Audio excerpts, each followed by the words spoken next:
اگر ہماری توجہ اللہ کی رحمت کی طرف ہو جائے تو میرے نبی پاک نے فرمایا تو رب کے بارے میں جیسا گمان کرے گا اللہ بھی تیرے لیے ویسا ہی بن جائے گا.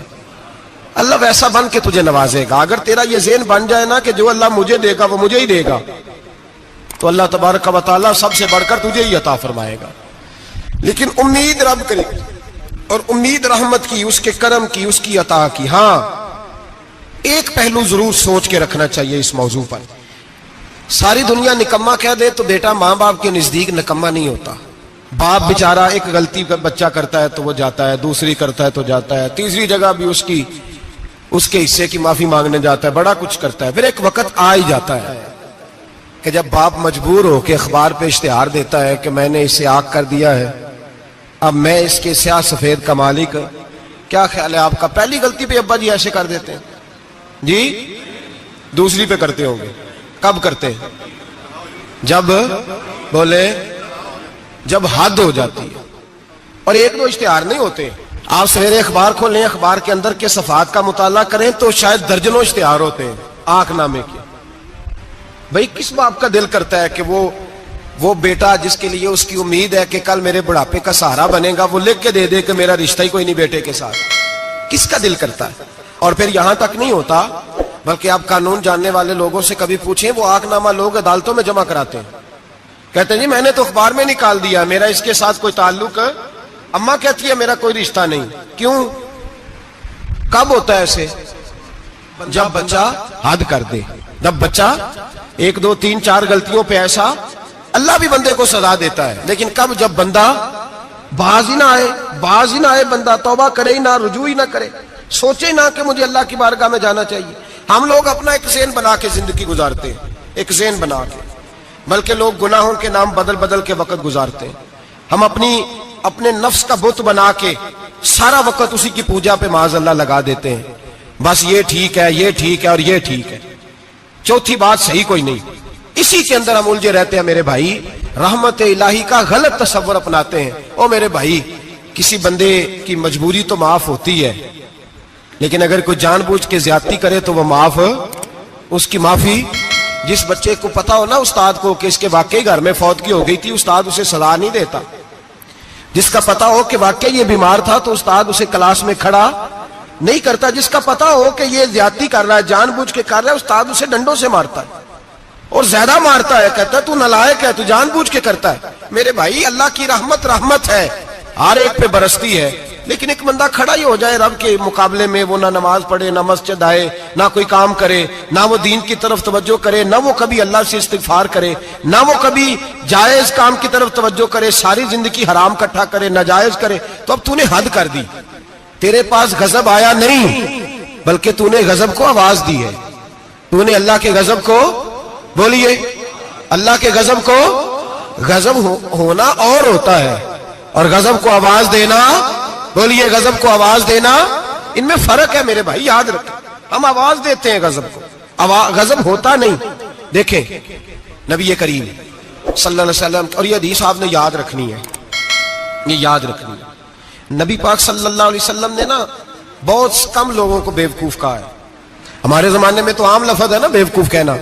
اللہ کے رسول صلی اللہ علیہ وسلم نے بہت کم لوگوں کو بیوقوف کہا. مسند امام احمد بن حنبل کی حدیث ہے، نبی کریم علیہ الصلوۃ والسلام نے فرمایا وہ احمق ہے، وہ بیوقوف ہے. نبی پاک فرما رہے ہیں. اور میں نے کہا کم لوگوں کو حضور بیوقوف کہتے تھے. نبی کریم علیہ الصلوۃ والسلام نے فرمایا وہ بندہ بیوقوف ہے جو سارا دن اللہ کی نافرمانی کرتا ہے اور پھر بھی رب کی رحمت کی امید کرتا ہے، تو بیوقوف ہے. صبح سے شام تک لگا ہوا ہے، میں نے نہیں اللہ ماننی، میں نے نہیں تیری ماننی، معاذ اللہ میں نے نہیں ماننی. شام ہوتی ہے تو کہتا ہے اللہ بڑا مہربان ہے بخش دے گا. تو بیوقوف ہے، تو بیوقوف ہے. تو بتانا کیا مجبوری تھی نماز نہ پڑھنے کی؟ کس نے تجھے گن پوائنٹ پہ کہا تھا حرام کھانے کو؟ اور فلاں آدمی کی تو نے غیبت کی تو تیرا اس میں کیا فائدہ تھا؟ یہ جو تو نے صرف 10 بندوں کو ہنسانے کے لیے جھوٹا لطیفہ سنایا، اس میں تیرا کیا نفع تھا؟ تو صبح سے شام تک نافرمانی کرتا ہے، شام کو کہتا ہے اللہ کریم ہے معاف کر دے گا، اللہ مہربان ہے معاف کر دے گا. استاد مہربان ہوتا ہے کہ نہیں؟ فیل کیوں کرتا ہے امتحان میں؟ بولے استاد باپ ہوتا ہے نا، اس کا دل کرتا ہے شاگرد فیل ہو جائے، تو کیوں کرتا ہے؟ لیکن شاگرد نے زیادتی کی، اس نے پڑھا نہیں، اس نے میں نے کہا باپ آنکھ نامہ لکھواتا ہے، مجبور ہو کے لکھواتا ہے نا۔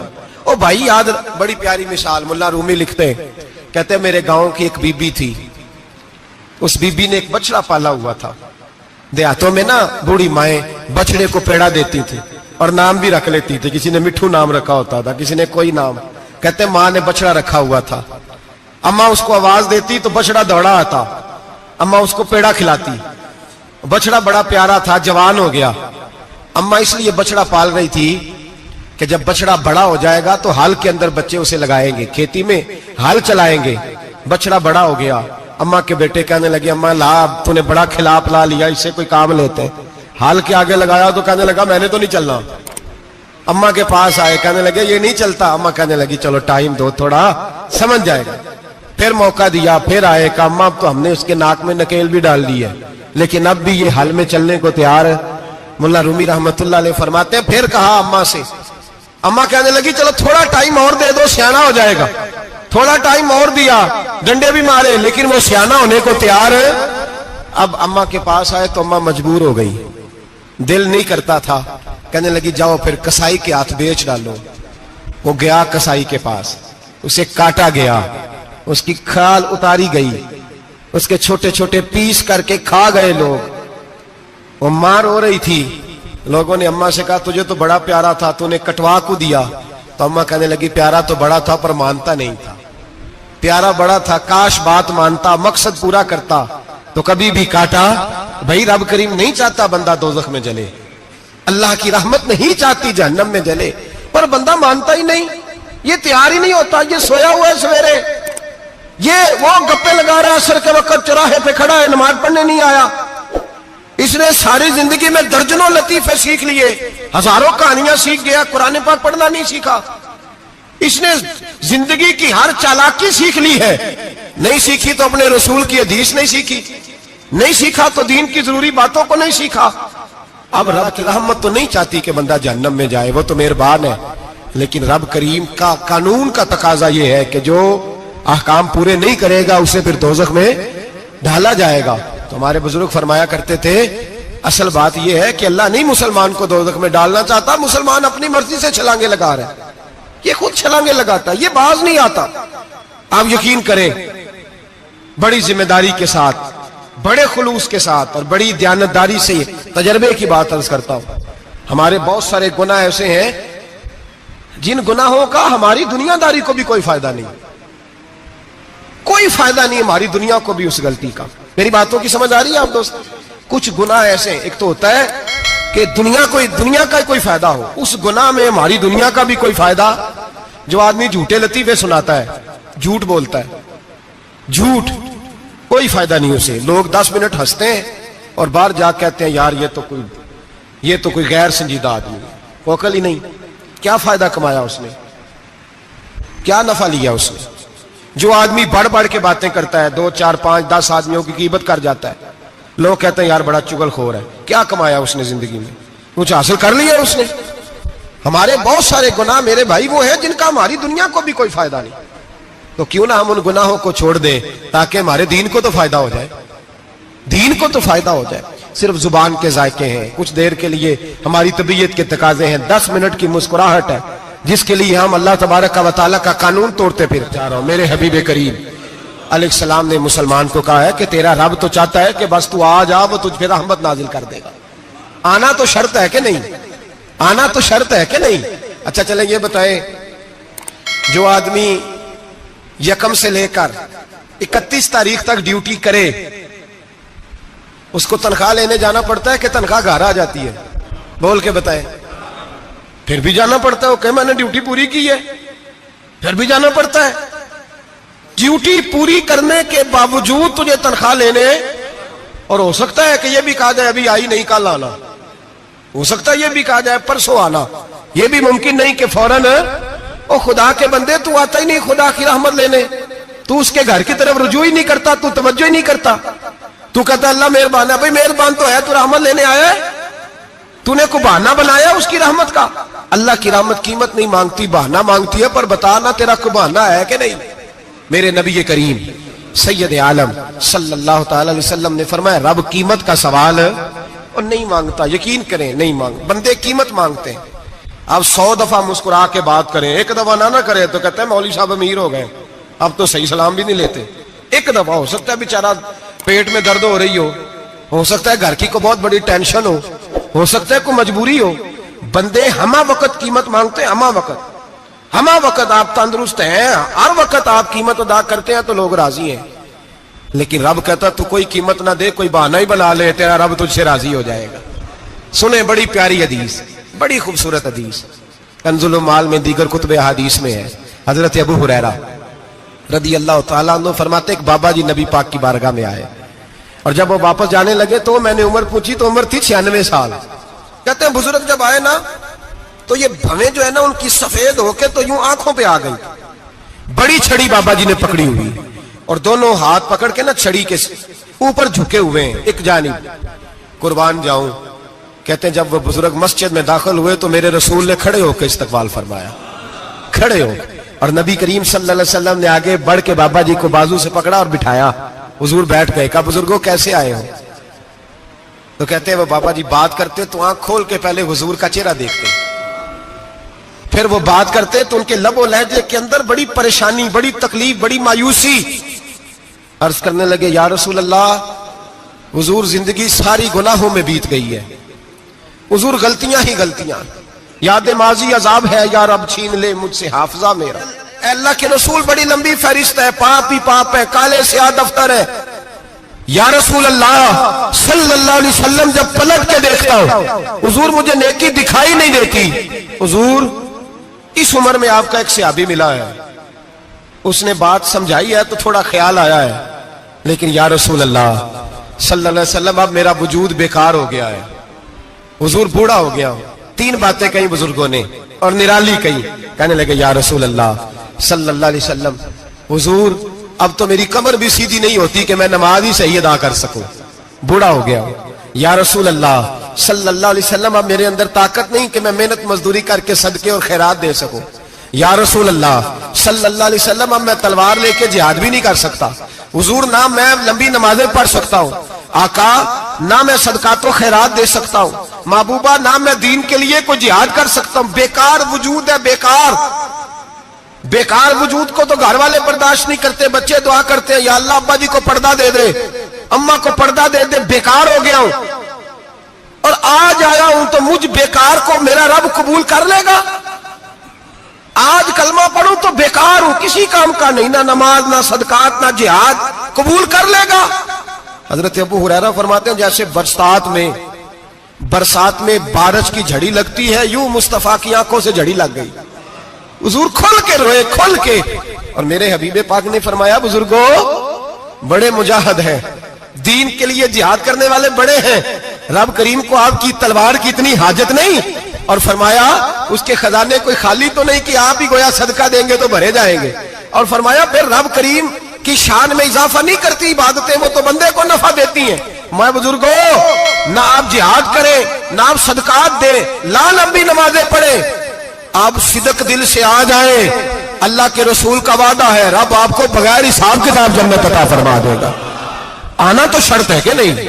آئیں تو صحیح، نہ پہنچے تو صحیح، آ جائیں. اس کو نہیں عادت صدقات و خیرات کی، جہاد کی، تبلیغ، آئے تو صحیح نا. ان العبد اذا تعرف ثم تاب تاب اللہ علیہ.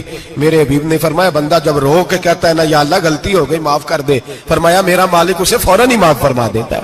تو آ تو صحیح، تو آتا ہی نہیں، تو آ ہی نہیں رہا، تو گھر میں بیٹھا ہوا ہے، تو سویا ہوا ہے، تو دکانداری کر رہا ہے، تو پیسے گن رہا ہے، تو آیا ہی نہیں. آ تو صحیح.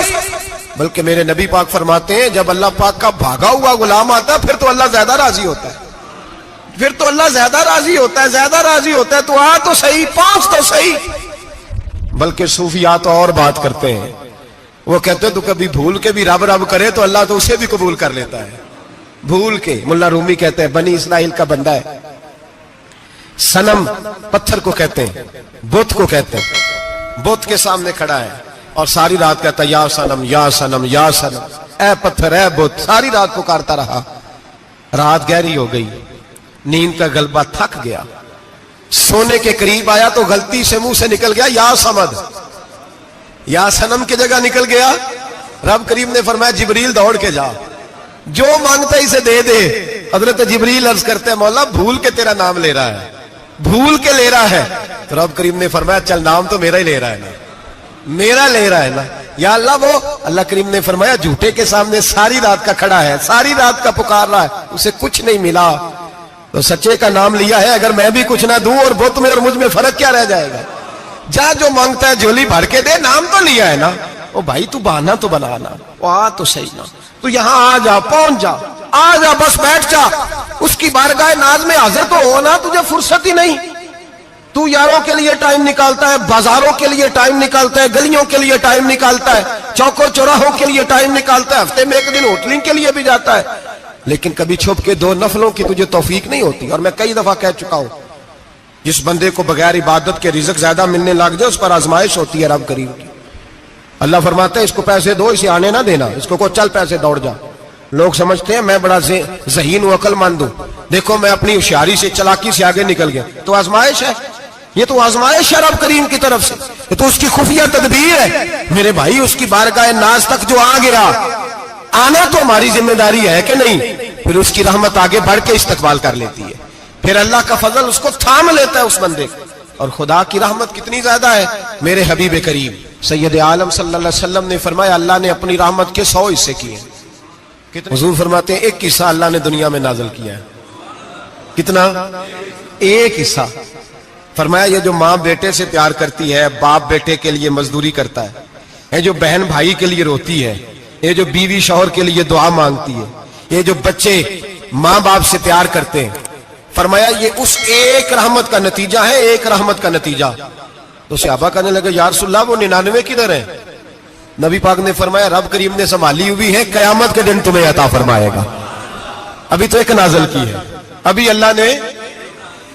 ایک بزرگ تھے ہمیں تفسیر پڑھایا کرتے تھے، تفسیر کے استاد تھے. میں نے ان سے ایک دن کہا، میں نے کہا حضرت صاحب کچھ باتوں میں نا میں اڑ جاتا ہوں، میں اپنے آپ کو اتنا لائق نہیں سمجھتا، تو کہیں کہیں نا ذہن الجھ جاتا ہے، تو کبھی الجھ جاتا ہوں. ایک سوال کئی دنوں کا ہے، اصول تفسیر کا مسئلہ ہے. تو کچھ چیزیں ایسی ہوتی ہیں بزرگ کہتے ہیں جو کتابوں سے نہیں ملتی، صرف سینوں سے ملتی ہیں. کورس تو فقط لفظ ہی سکھاتے ہیں، یہ آدمی ہے جو آدمی بناتے ہیں. میں نے کہا صاحب یہ سمجھ نہیں آئی کہ یہاں بھی صاحب وہاں بھی صاحب. کہنے لگے جی کس طرح؟ میں نے کہا جی یہاں قبر میں بھی سوالوں کے جواب اور پھر قیامت میں بھی. مجھے کہنے لگے جاؤ امام راضی کی تفسیر اٹھا کے لاؤ. میں تفسیر ان کے سامنے لا کے رکھی تو کہنے لگے یہ سیدنا یوسف علیہ السلام کا واقعہ ذرا دیکھو تفسیر یوسف میں. اس میں ایک عجیب بات لکھی ہے. حضرت یوسف علیہ السلام کے زمانے میں قحط ہو گیا، تو جناب یوسف علیہ السلام نے، کیونکہ آپ اللہ کے نبی سے پہلے سے جان گئے قحط ہوگا، تو حضرت یوسف نے گندم پہلے سٹاک کر لی تھی بہت زیادہ. باقی علاقوں میں جب قحط پڑا نا، اب سب لوگوں نے مصر کی طرف رجحان کیا گندم لینے کے لیے. تو حضرت یوسف علیہ السلام نے نا شہر کے دروازے پر بندے کھڑے کر دیے. فرمایا جو بندہ آئے نا اس سے 2 سوال پوچھنا. جو آئیں گے لوگ گندم خریدنے، جو آئے 2 سوال پوچھنا. ایک پوچھنا کہاں سے آیا ہے، اور ایک پوچھنا لے کے کیا آیا ہے. ایک پوچھنا، سمجھ آ رہی ہے بات کی، اور دوسرا پوچھنا کہ لے کے سونا لے کے آیا ہے، چاندی گندم خریدنی ہے تو کیا چیز لے کے آیا ہے، کہ نگد پیسے لایا ہے، یہ پوچھ لینا. جو آئے 2 باتیں پوچھنا. ایک پوچھنا کہاں سے آیا ہے اور دوسرا پوچھنا کیا. ایک روایت میں 3 سوال بھی ہیں، لیکن فرمایا پوچھنا 2 سوال ضرور. انتظار تھا نا بھائیوں کا کنان سے آنے والوں کا. فرمانے لگے سب سے 2 سوال پوچھنا. جب کنان والے آئے نا ان سے صرف اتنا پوچھ لینا کہ وہ کہاں سے آئے ہیں. اگر پوچھے نا کنان سے آئے ہیں تو پھر یہ نہ پوچھنا کیا لے کے آئے ہیں، پھر میں جیب میں خود ٹٹول لوں گا وہ کیا لے کے آئے. باقیوں سے 2 سوال. جب میرے بھائی آئے نا، بھائی بھائیاں دے ویری ہوندے تے بھائی بھائیاں دیا باواں، جب میرے بھائی آئے تو ان سے یہ نہیں پوچھنا کہ وہ کیا، بس یہ پوچھنا کہ کہاں سے. اتنی بات پوچھنا، باقی میں پوچھ لوں گا. آپ فرمانے لگے رب بھی فرشتوں سے کہتا ہے تم قبر میں نا میرے بندوں سے زیادہ سوال نہ کرنا، بس یہ پوچھ لینا مجھے مانتے ہیں، میرے نبی کو مانتے ہیں. قبر میں تم اتنے سوال پوچھ لینا، باقی لے کے کیا ہے وہ میں خود ہی پوچھ لوں گا. فرشتوں کے سامنے رب کریم اپنے بندے کو بے آبرو کرنا، بس تو یہ بتا دے اللہ رسول کو مانتا ہے کہ نہیں. باقی جو تیرا حساب کتاب ہے نا، اللہ فرماتے ہیں میں قیامت میں کر لوں گا، میں پوچھ لوں گا اس کا کیا علاج کرنا ہے. بس تم اتنا بتا دو مجھے مانتے ہو، میرے رسول کو، میرے بھائی، میرے نبی کریم.